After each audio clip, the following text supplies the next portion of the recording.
രാജ്യത്ത് GST പരിഷ്കരണം ദീപാവലിക്ക് മുമ്പ് തന്നെ നടപ്പാക്കും. പുതിയ നിരക്ക് ഘടനയുമായി പൊരുത്തപ്പെടാൻ വിപണിക്ക് സമയം ആവശ്യമുള്ളതുകൊണ്ടാണ് പുതിയ നീക്കം. ഉത്സവ സീസണിന് മുമ്പ് തടസ്സങ്ങൾ ഒഴിവാക്കാനും ലക്ഷ്യം വെച്ചാണ് ഈ പുതിയ തീരുമാനം നടപ്പാക്കുക. ഡൽഹിയിൽ നിന്ന് ബൽറാം നെടുങ്ങാടി നമുക്കൊപ്പം ചേരുന്നു. ബൽറാം, യഥാർത്ഥത്തിൽ ഈ GSTയിൽ നിന്ന് കിട്ടുന്ന വരുമാനം സംസ്ഥാനത്തിനൊക്കെ വലിയൊരു ആശ്വാസമാണ്. അതുകൊണ്ട് തന്നെ അത് ബുദ്ധിമുട്ടാകുമെന്ന രീതിയിൽ KN ബാലഗോപാൽ ഒരു കാര്യം പറഞ്ഞിരുന്നു. അപ്പോൾ സംസ്ഥാനത്തിൻ്റെ താല്പര്യം സംരക്ഷിക്കാതെ ഇതുമായി മുന്നോട്ട് പോകരുതെന്നുള്ളത് അതൊന്നും സർക്കാർ പരിഗണിക്കുന്നുണ്ടെന്ന് എനിക്ക് തോന്നുന്നില്ല. ഉൽപ്പന്നങ്ങൾക്ക് വില കുറയും എന്നുള്ളൊരു ആശ്വാസ കാര്യമാണ് കേന്ദ്രം പറയുന്നത്. കൂടുതൽ വിവരങ്ങൾ, ഉൽപ്പന്നങ്ങൾക്ക് വില കുറയുമല്ലേ? Good morning.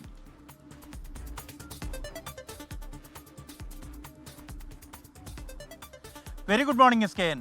ഈ ദീപാവലിക്ക് ഇരട്ടി മധുരമുള്ള ഒരു സമ്മാനം എന്ന പേരിലാണ് പ്രധാനമന്ത്രി നരേന്ദ്രമോദി GSTയുടെ പരിഷ്കരിച്ച രണ്ടാം പതിപ്പ് ദീപാവലിയോടനുബന്ധിച്ച് നടപ്പാക്കും എന്ന പ്രഖ്യാപനം നടത്തിയത്.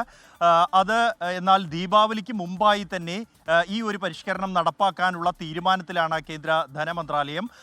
കാരണം ഈ ഇന്ത്യൻ വിപണിയെ സംബന്ധിച്ചിടത്തോളം ഏറ്റവും കൂടുതൽ വിൽപ്പന നടക്കുന്ന ഒരു സീസണാണ് ദീപാവലി സീസൺ. അതുകൊണ്ട് തന്നെ ഈ ഉത്സവ സീസണിൽ പുതിയ ഘടന മാറ്റം വരുത്തിയാൽ അതിൻ്റെ എന്തെങ്കിലും പ്രശ്നങ്ങളുണ്ട്, തർക്കങ്ങളുണ്ടെങ്കിൽ അതിന് ദീപാവലി വിപണിക്ക് മുമ്പായി തന്നെ അത് പരിഹരിക്കാൻ ലക്ഷ്യം വെച്ചുകൊണ്ടാണ് പുതിയ നിരക്ക് ഘടനയുമായി ഈ വിപണിക്ക് പൊരുത്തപ്പെടാൻ സമയമെടുക്കും എന്നുള്ളതും കണക്കാക്കിക്കൊണ്ടാണ് ഇത്തരത്തിൽ ദീപാവലിക്ക് മുമ്പായി തന്നെ ഈ പരിഷ്കരിച്ച പതിപ്പ് GST പതിപ്പ് നടപ്പാക്കാനുള്ള കേന്ദ്ര സർക്കാരിൻ്റെ തീരുമാനം.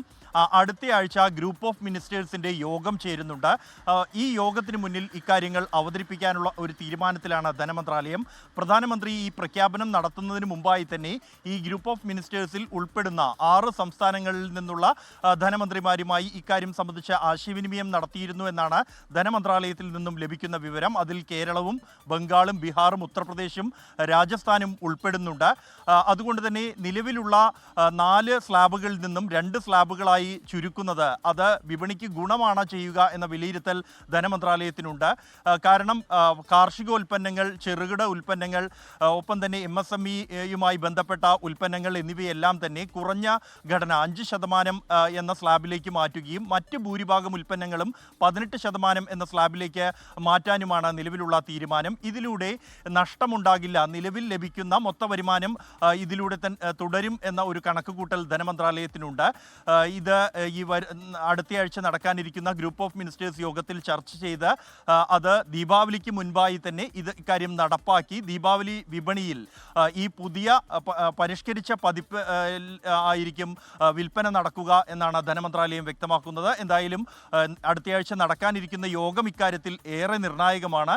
ആ യോഗത്തിൻ്റെ ഒരു തീരുമാനവും ഉൾപ്പെടെ പരിഗണിച്ചുകൊണ്ടായിരിക്കും ഇക്കാര്യത്തിൽ ഒരു അന്തിമ തീരുമാനത്തിലേക്ക് ഈ GST പരിഷ്കരണം മുന്നോട്ട് പോകുക.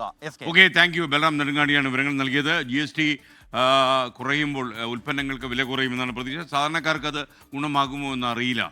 ലോകത്തെവിടെയായാലും ഏത് സമയത്തും 24 വാർത്തകളും ഓഗ്മെന്റഡ് റിയാലിറ്റി പാക്കേജുകളും എക്സ്പ്ലെയിനറുകളും വിശദമായി കാണാൻ ഞങ്ങളുടെ YouTube ചാനൽ നിങ്ങൾക്ക് സബ്സ്ക്രൈബ് ചെയ്യാം.